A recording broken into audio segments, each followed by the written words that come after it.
संसार में हर एक मनुष्य को अपने द्वारा किए गए कर्मों का फल भुगतना ही पड़ता है। हमारे द्वारा किए गए छोटे से छोटे या बड़े से बड़ा कर्मों का फल हमारे सामने एक दिन अवश्य ही आ जाता है। कुछ कर्मों का फल तो हमें तुरंत मिल जाता है और कुछ कर्मों का फल हमें अगले जन्म में मिलता है। तो चलिए आज के इस वीडियो में बताएंगे कैसे श्री कृष्ण जी देते हैं कर्मों का फल।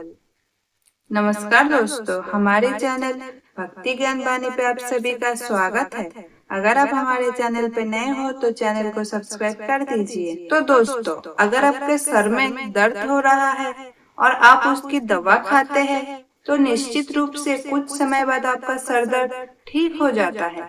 लेकिन अगर आपने किसी को मारा पीटा या किसी भी चीज को चोरी की है तो हो सकता है आपको इसका सजा यानी इस पाप कर्म का फल मिलने में कई साल लग जाए, या हो सकता है कि शिकायतकर्ता पुलिस थाने जा रहा है और उस समय उसका एक्सीडेंट हो जाए तो आपको कैसे सजा मिलेगी। लेकिन कर्मों का ये अटल सिद्धांत है, चाहे वो कर्म अच्छा हो या बुरा हो उसका फल अवश्य मिलता है। चाहे आपके कर्म का फल इसी जन्म में मिले या अगले जन्म में, परंतु आपको आपके कर्मों का फल जरूर मिलता है। इसीलिए भगवत गीता में श्री कृष्ण जी कहते हैं कि कर्म करना तो आपके हाथ में है, परंतु उस कर्म का फल पाना आपके हाथ में नहीं है। इसीलिए ये भी कहा जाता है कि आप कर्म करते जाओ, फल की आशा मत करो।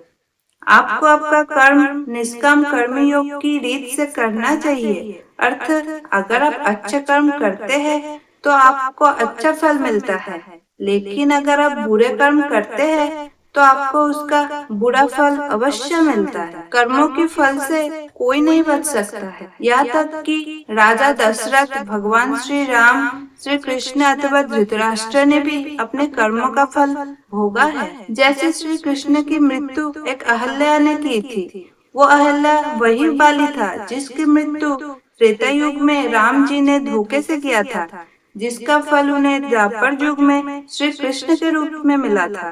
तो दोस्तों, इसीलिए कर्म करते जाओ, फल की चिंता मत करो। अगर आपको मेरी वीडियो अच्छी लगी है तो वीडियो को एक लाइक जरूर कर दीजिए और कमेंट में लिखिए जय श्री कृष्ण।